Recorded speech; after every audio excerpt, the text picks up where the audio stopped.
อาดีเป็นคนม่วงบ่ต้องเป็นห่วงแต่กินใส่ก็ได้แล้วเพียงแต่มีเนี่ยกินนี่เดี๋ยวกินบ่ขาด เอาเจอนะฮะ สะดังโอ้มื้อนี้คือยิ้มบ่ได้ยาเนาะปาปกติยิ้มบ่เลิกมื้อนี้ฮะ มีความสุข ไอ้แชงก็มีความสุขได้ยินบ่เลยคือ บ่เห็นแม่นเห็นใบเท้าบ่เลยเด้ บ่การสั่นเนาะ ไม่ได้คิดถึงแล้วนะ มันคือสั่นหา เดี๋ยวว่าเห็นใบเท้าเนี่ยแล้วโอ้ยกับผู้บ่าวก็รอเนี่ยคือว่าคือกันแท้ว่าผู้บ่าวรอกับใบเท้านี่ว่าเฮาบ่เคยเห็นอะไรเงินลาย ดอกก็รอแบบธรรมชาติบ้านเฮาพี่น้อง เฮาก็เคยเห็นแต่เฮาไปเวียงตอนนั้น เขาให้ชาวนาเนาะ คอยบอกชีวิตคนเดินดินปริญญาห่างไทยพี่น้องชูชนกับนาเวียกนางานแต่ว่าให้รูราคืออยู่ในตัวเมืองก็บ่รูรา แม่ บ่ใส่ชุดแบบบ้านนอกบ้านนาเฮา อยู่บ้านนอกคือกันแม่นบ่ บ้านนอกบ้านนาเฮาเธอมื้อนี้ก็ภาคภูมิใจหลายได้มาฮอดจอดถึงเที่ยงเช้านางที่เรียบร้อย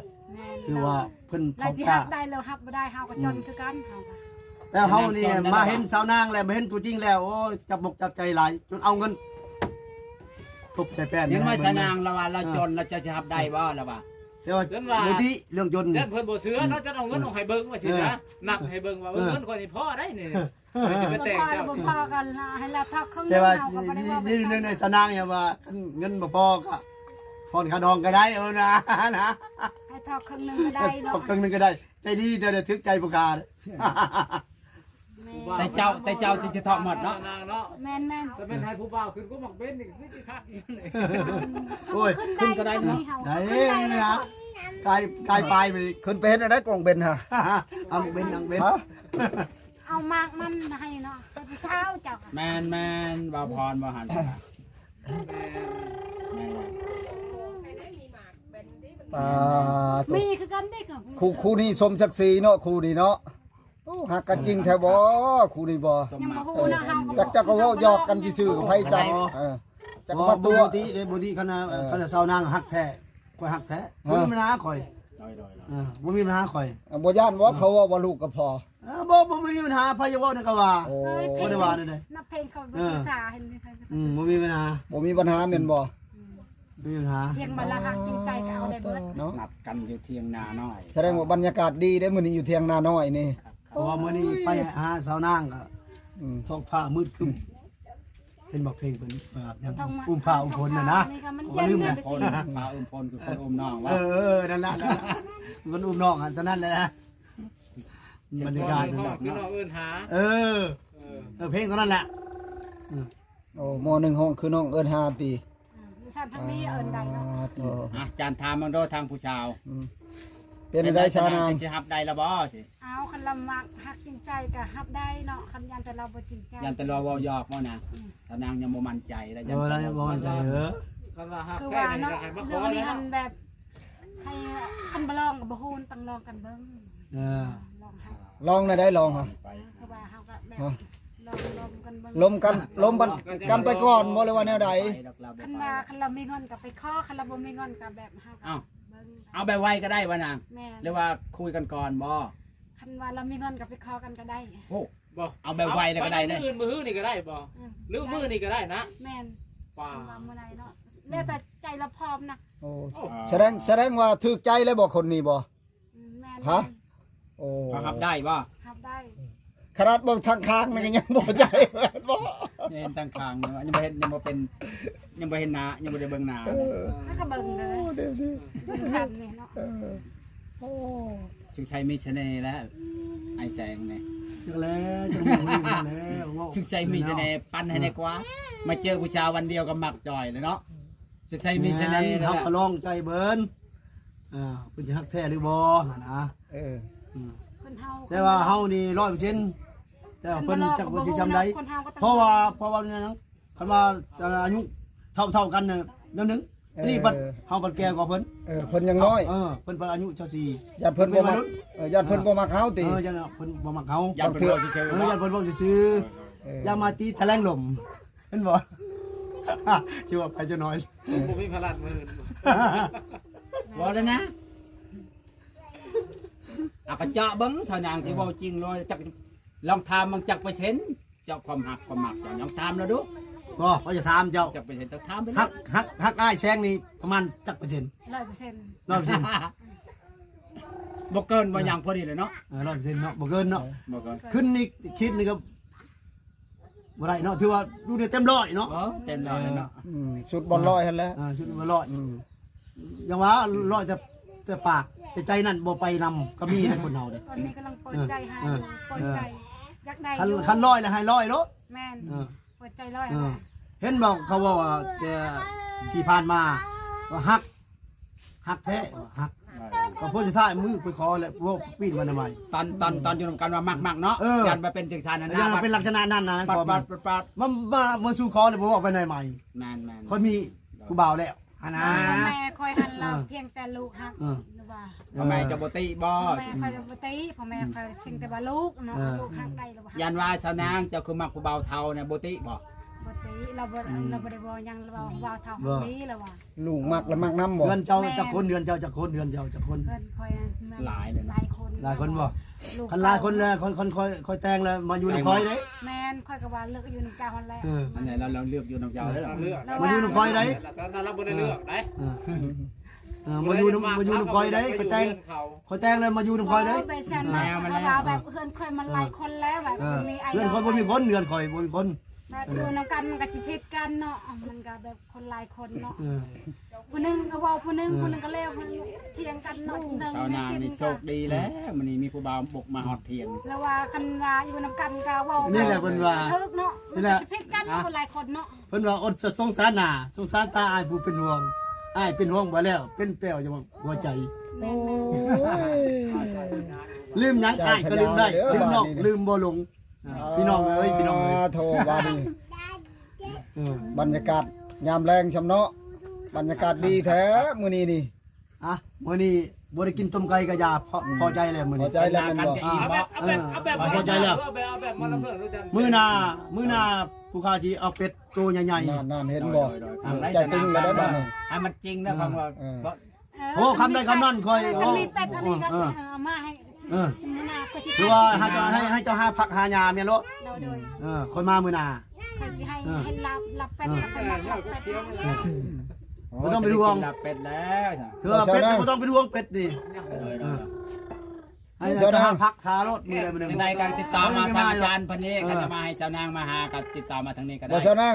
ให้เจ้านางมาเล่นน้ำแนวสิน้อย ชงเจ้าเป็นหยังจะขาดชงเจ้า ส่ ฮะ งใครเงินพอ เงินบ่ มื้อหน้าอ้ายแซงชื่อให้ใหม่ เจ้ามาให้อ้ายแซงชื่อให้บ่ คันไอ้แซงมีเงินไปให้เราซื้อให้อันนี้ไปเงินมันพอแล้วค่อย ชื่อให้ดอก แสดงว่าเขาเฮ็ดมาจำมีเงินบ่พอแล้วเอาเลยแม่นบ่ แม่น โอ้ย ไป เนาะ ซื้อก็เสียได้ให้จุบุขาดครึ่งขาดวันนี้ ซื้อของเรากันขาดเอาเลยเนาะ ว่าได้พี่น้องอยู่ตำทงให้ทงหน้าก็การแต่งตัวก็บ่รู้บ่ราปานใดพี่น้องเอ้ยเพราะว่าอยู่ตำทงให้ทงหน้านี่แหละชีวิตบ้านนอกบ้านนาเฮาถ้าว่าเห็นคลิปนี้ก็ขอโทษอภัยเด้อเพราะว่าการแต่งตัวก็พอถ้าซ้ำนี้แหละพี่น้องเอ้ย เป็นหยัง ก็กล้าเนาะ อยู่ตำทงให้ทงหน้า อ๋อได้บ่แต่งตัวชั้นนี้ก็รอเลย เห็นบ่แสดงว่าคนดังมาเจอคนดังแน่นี่เนาะ คนดังมาเจอคนดัง ตัวคนละว่าเป็นไผ เนาะมื้อนี้ก็มาเจอสาวนางคนดังอีกนึง พอก็เห็นแต่ในคลิปหั่นน่ะ บ่จักดังบ่ดังละคนกุ๊บ พูดเป็นคนกุมๆ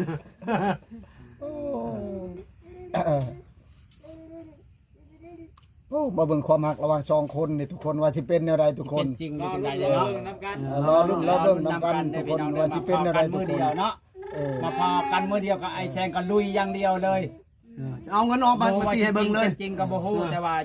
ไอ้แซงก็คือจิตใจฮ้อน อย่าประชาเสือเขาจะเอาเงินวงใหม่ บ่เพราะว่า จันว่าไอ้ที่ว่าชื่อมีแต่กระเป๋าละนะก็มันจะให้เบิ่งเงินกีบเงินบาทให้เบิ่งตัวจริง คือว่ากระเป๋าแป้แม่นบ่เบิ่งอย่างหนึง อันนี้เห็นตัวจริง10ปักว่าบ่เท่าตาเห็นคือเพิ่นว่าเห็นกับตาพี่น้องเลยเพิ่นว่าอย่างนึงคือว่าคือการกระตัว คือว่าสาวนักพอผู้ใดบ่เคยเห็นเนาะแบบนี้เนาะ บ่เคยเห็นบ่แบบนี้ฮะ เคยเห็นว่าเอา เคย เงิน เห็ ให้ น เบิ่ ว่าง เขาวันนั้นเอาเงินใช้เนาะ เห็นบ่ หากเห็นมื้อนี้แม่นบ่ โอ้ยเจ้าเจ เห็ อน บ่ แต่ โอ้ย ตะกอนนั่นจะเห็นแต่คำมันนั่นหรอกจะคำจริงหรือคำปลอม อ้าวคือเจ้าเห็นเงินคอยเงินปลอมนึงเงินแท้อะให้ เจ้า เจ้าอ่ะ เงินแท้ จับ ยันว่า ผู้ชมมันโมโหมันนะ คำมันพูดว่าเฮาบ่ได้ โอ้ทนางเงินน่ะเงินแท้แต่โสดนี่จะโสดปลอมอยู่เนาะ หนึ่งมันหันกันเนี่ย บ่มีปัญหา ยังโมแน่เนาะยังโมมั่นใจเนาะหากบอก เราก็ต้องลองเบิ่งก่อนเนาะบ่ลองก็บ่ฮู้ ต้องลองบ่ก่อนแม่นบ่ ลองมาก่อน ต้องคุยบอกก่อนเนาะ ต้องคุยบ่ก่อนแม่นบ่ แม่นถ้าเรามีเงินก็เราคันเราพร้อมมื้อใดก็ให้ไปขอมื้อนั้นเนาะ จะนางว่าง่ายได้ สาวนางนี่เว้าง่ายอยู่เนาะสาวนางนี่เป็นตายสิได้ได้พังเว้านี่ได้ บ่มีปัญหาสำหรับอ้ายแสงบ่มีปัญหาใจร้อยอยู่แล้ว แม่นี่เราบ่ได้ บ่ไอ้แซงคันชนางตัวลงสิคอแมลงก็ได้เนาะ ขอมื่นก็ได้เอาว่าตัวแรงบ่ขอหรอกยามแมลง ตอนเช้าเนาะ ตอนเช้าตัวแรงบ่ขอ แต่ชนางก็ต้องเบิ่งคอนมันน่ะ เคยเบิ่งแล้วเราคันเราพร้อมมื้อใดก็ไปเข้ามื้อนั้น ชนางก็บ่เบิ่งได้นี่ แล้วบ่เงินถือว่าใจร้อยเลยสาวนางถือว่าใจร้อยแต่ว่าตัวจริงใจร้อยหรือว่าฮอดมือดิคอยมือคอยขอจังเราจะปีนขึ้นประมือกับบ่จักฮอดมือนะ จะว่าคือกันกับฉันมันก็หลอกนี่ว่า ก็ปีนอยู่สิบ่จัก สาวนางถามไอ้แสงสาวนางถามแล้วบ่ไอ้แสงว่าไอ้แสงฮักกะลีบ่หรือบ่ นี่เห็นบ่ ไอ้แสงฮักกะลีหรือบ่ เราว่าหักเนาะ ฉันบ่ แล้วก็คนใหญ่เลยเนาะเสียงบ่ได้ แสดงว่าเชื่อใจแล้วแม่นบ่ ครับพังเขาบอกนี่จัก แม่น 100% คนเด็กน้อยเนาะเราก็แบบคนใหญ่ ใหญ่แล้วนางว่าแล้วคือว่าเนาะ คนเฮาเนาะ เพราะว่าพังเขาบอกของเรานี่100%เขาบอก เฮ็ดจังไดเด้ไอ้แสงเอาสิเมื่อได้บ่แมลงบ่ แต่ว่ามื้อนี้ขอเมื่อบ้านก่อนมื้อนี้ขอเมื่อบ้านก่อน เมื่อบ้านก่อนมือใหม่ มื้อหน้าบ่แล้วก็มื้อหน้า มือหน้าเอากันใหม่นะ สินอนหลับอยู่บ่ โอ้จะนอนมารับในเมืองมาเลย เท่า5กันเนาะ จักผู้บ่าวรถจักรสิมาก็ไปจักเด้อฮะ ขายรถถึงได้ป่ะ ห้ามขายรถใด ขายเลย เจ้าบัดเศร้าหายเศร้าหน้าเขาบัดเป็นนั่นนักธุรกิจได้ เขาเป็นธุรกิจซ้ำแม่นบ่โอ้สิเฮ็ดได้เนาะ เลือกเฮานี่เอาเบิดผู้ใดก็เอาเบิดเฮาก็บ่ได้เฮ็ดกันเนาะ ได้แต่เพิ่นได้แต่เพิ่นว่าดอก บ่แม่นควายกินกาแล้วบ่ชาวนางโตยังบ่ได้กิน กายโอ้กาฮักหวานฮักงอกพี่น้อง กาหากา คือว่าบัด ยังใดมันก็หักออกเนาะ หากแตกก่อนนะ โอ้ยชนะไก่เป็นพุงพุ่น มันบ่มีดอกไก่มั อ๋ น อโธ่ เต็มที่เลยเนาะโต จักไก่ ย่าแสงเอาเฮ็ดได้บัดนี้ กินบ่บัดดอก เจ็ดได้กะรอมือ บ่ได้บอกผู้สาวบ่ มึงรายละเอียดมื้อ นั่นแห ใด ละร้านแม่ผู้สาวกติกับก็ได้ ไปไหนอ่ะ บ่ได้ลาผู้สาวบ่ ลาพระเจ้าชาวนาง โดย อายุดีแพง สบาย ให้มีผู้บ่าวบ่หรือว่าไงให้มีผู้บ่าวบ่ ครับนอนก็คืนให้พันเห็นอายนี่เด้อ โดย เมื่อยังมาแรงพันเห็นหน้าเด้อ ชนางก็บอกดิเจ้าเห็นพันเห็นน้องนี่นะ มื้อน่ะก็เจ้า มื้อนาชีมาลินน้ำดอกมื้อนาชีมาลินน้ำดอกมื้อนาจะเอาเป็ดมา โอ้ เป็ด จะได้กินหลับเป็นไอ้ ตัวสิได้กินลาบเป็ดได้พังเว้านี่เนาะ ดีใจแล้ว เขาบอกทึกใจลายหักแบะ แสง โอ้โห หักแบะอีกไป จับแบ่อีกแม่นบ่ เอาแบะทางอยากกินเลยเนาะเขาเคยกินแต่แบะยังเคยกินแต่แบะ เป็นอยู่ว่าครัวแบะ บ่เคยค่ะ จับบ่ยานคิวบ่ ให้ FC นี่แหละเฮ็ด ฮะ ให้ FC บ่เห็นบ่ ได้ ให้ MC เอา เป็ มาน ครั ทาว กินแล้วให้ FC เฮ็ด โอ้คุยนี่โดนเติมเนาะ ไอ้แสงตัวตรงลงปงใจกันแต่ขออนุญาตบังคำพี่น้องแต่บุท่านฮอดมือขอแต่ว่าตกลงปงใจกันแล้วมื้อนี้ โดยค่าชินชาติค่ายังก็โฮมไปแล้วเนาะ สินชอบก็คนคาดองก็ โฮมมาแล้วเนาะ ฮู้มาแล้วเนาะ เบิ่งก่อน เพิ่นว่าเงิน30ล้านคำบาทนึง งัวเป็นงัวตาย งัวเป็นงัวตายแสดงว่ามือกินงัว2ตัวมือกินตัวนึงและผักไว้ตัวนึง เลี้ยงตัวนึงแต่ว่างัวที่เป็นว่าเอาแม่แพ้ลู ถื ก อว่างัวจำนวนนี้ถือว่าผักเก็บเรียบร้อยถ้าเลยอยู่ อยู่ดีมีแห้ง บ่แม่นถ้าเป็นเฮือนเป็นชานบ่เป็นหยังถ้าป้าห้างทางนี้แหละถือว่าสิได้นำเอาหัวตัวที่ขาดปลาเมียนน่ะ บ่แม่นบ่เอาหมด2โต บ่แล้วงัวจะกินได้ตัวนึง โอ้ มีผักปลาเมียนตัวนึง บ่สั้นบ่ คือว่าพังงอ30ล้านทอกหมดนี่บัดป้านี่ถือว่าหมดเลยนะถือว่าบ่ได้เสียหยังกี่ได้ แม่นเด้อให้เด้อ แล้วได้แต่งัวแหละสมผักแม่น โอ้ ว่าบ้านนั้นเพิ่นทอกหมดเลยเด้ ว้าว บ่ได้ทอกหมดเลย แม่น โอ้โหนี่เป็นตาคือแท้เนาะอาจารย์ผม ดีเจ้าชาวนี้เนาะ บายบาย บ๊ายบายใจเข้าใจมันนี่ก็จริงหรือบ่จริง อ่า กั มื้ น อนี้ก็ ไป คลิ นำกั ป น นี้ เนาะ ก็จะได้จบสำนี้ก่อนเด้อทุกคนเนาะขอกราบคำว่าสบายดีฝากติดตามคลิปหน้าต่อไป บ